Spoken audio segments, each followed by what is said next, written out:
We got to talk about Senator Alex Padilla today because a little something recently happened. And of course, as usual, Democrats are putting on their theatricals as they always do. But before we get into that, I want to show you guys exactly what happened with Democrat Senator Alex Padilla. Let's dive in. Guys, ready? And balancing. Sir, hands up, hands up. I'm Senator Alex Padilla. I have questions for the secretary because the fact of the matter is a half a dozen violent criminals that you're rotating on your hands off. How many of our ICE agents have been docked? On the ground. On the ground. Hands behind your back. Hands behind your back. If you let my hands go ahead, put them behind my back. All right. Cool. Other hand. Lay flat. Lay flat. Other hand, sir. Other hand.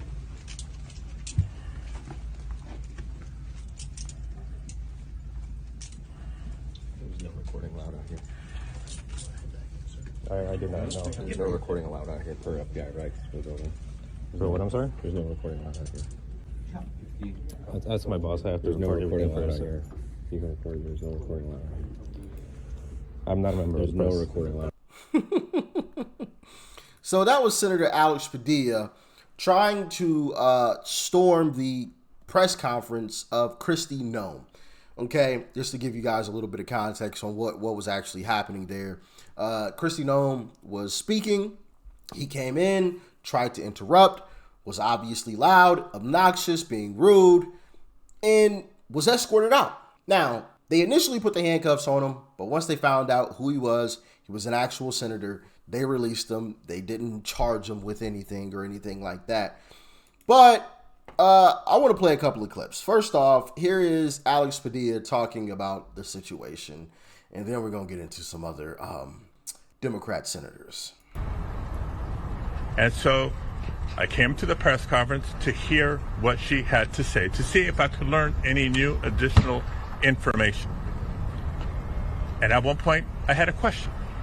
And let me emphasize, just as we've emphasized the right for people to peacefully protest and to stand up for their First Amendment rights, for our fundamental rights. I was there peacefully. At one point, I had a question. And so I began to ask a question. I was almost immediately forcibly removed from the room. I was forced to the ground, and I was handcuffed. I was not arrested.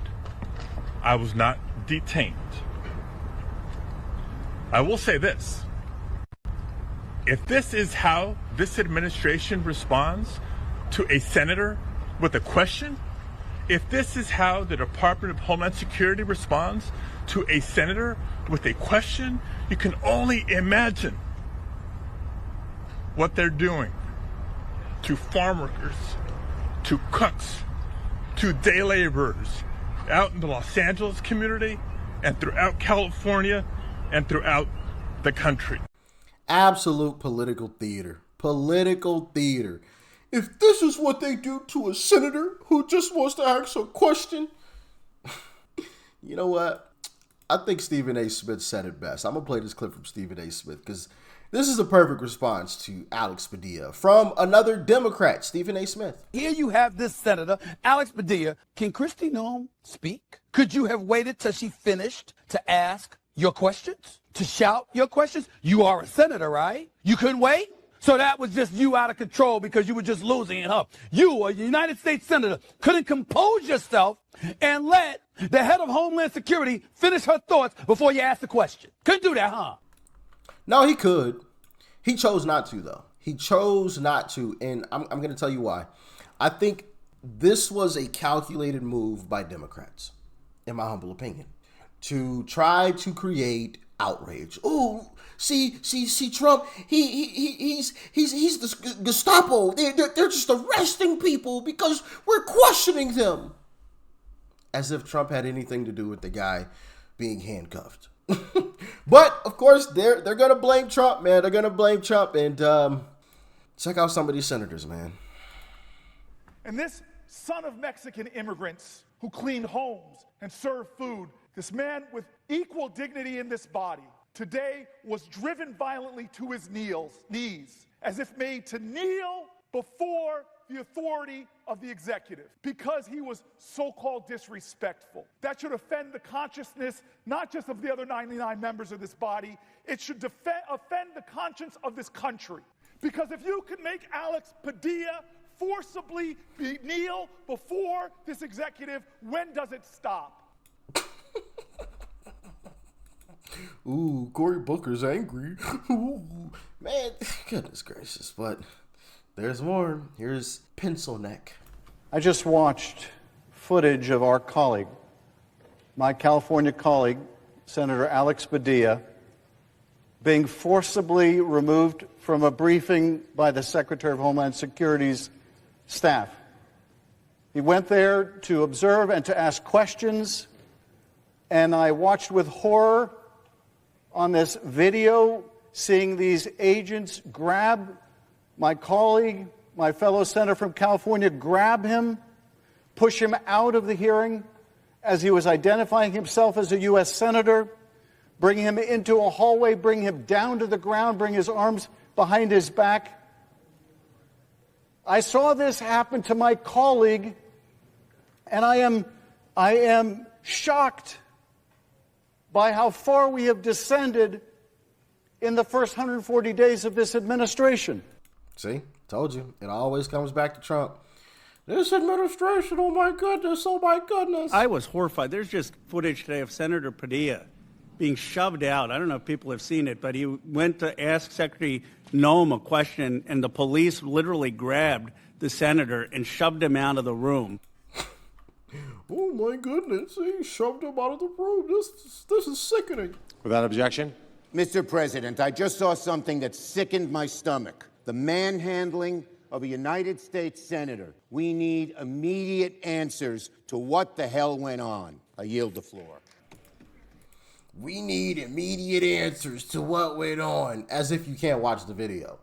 What, like, come, bro, these people are so corny, bro. When Senator Padilla gets pushed, shoved, thrown to the handcuffed because he is asking questions, because he is engaging in the very oversight that senators are supposed to engage in, then what we're really talking about here is a Trump administration that just wants to shut down the ordinary functions of government. Look, I do a lot of oversight myself.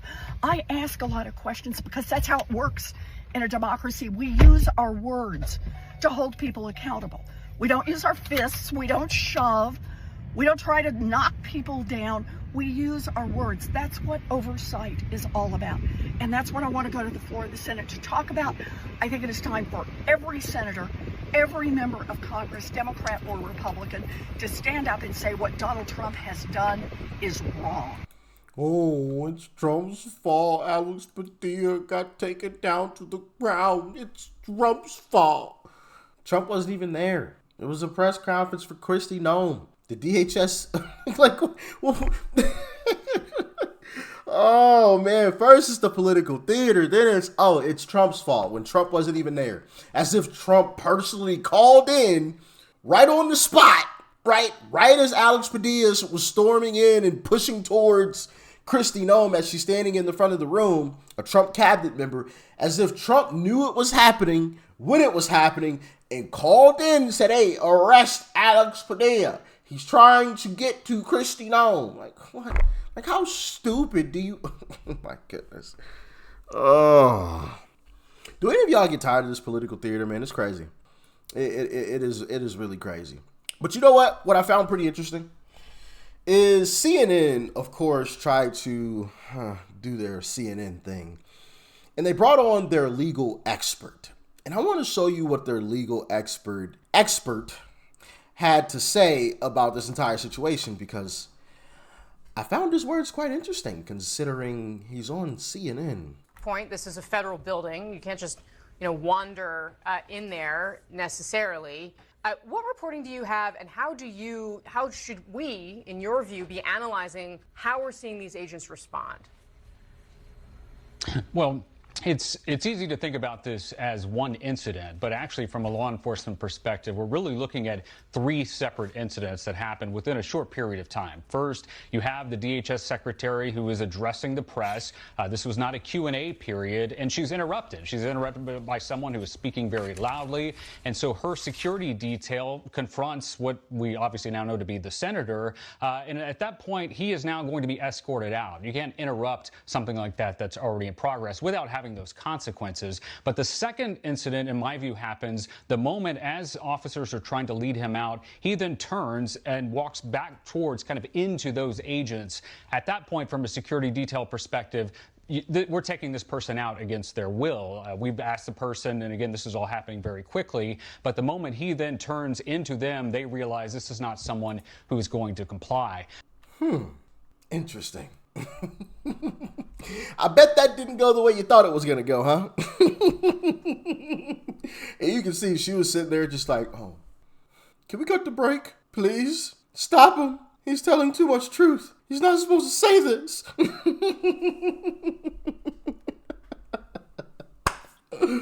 Wow. Wow. Sometimes you do get a little bit of truth, I guess, on mainstream media, huh?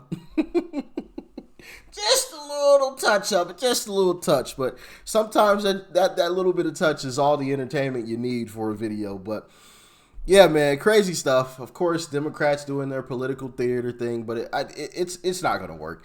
It hasn't worked. These are old tactics. I'm still surprised that they're still doing some of these old tactics. You know, mainstream media repeating the same lines. Mainstream media going after Trump and the Trump administration every chance they get, not giving any type of fair coverage. Democrats, everything is Trump's fault. Oh my goodness, how dare Trump. Democrats doing the whole political theater thing. Democrats repeating the same lines. You know, it's the same stuff that they've always done, and they just lost in a landslide, and they're just repeating all of the same stuff.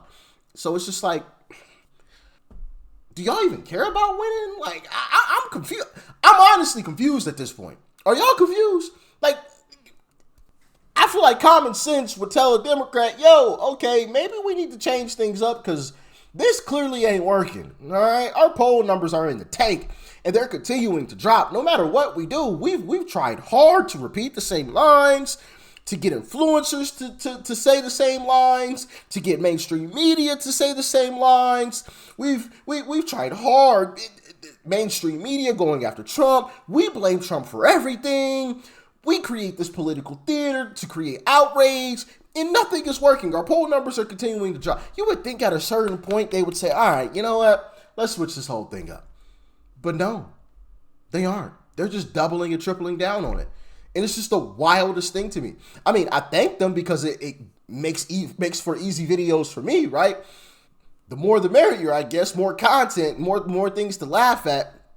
But just like from a political perspective, I'm just like, what are y'all doing? I don't get I don't understand the end game of this. I really don't. At least from a Democrat's perspective. Republicans, we good. We good.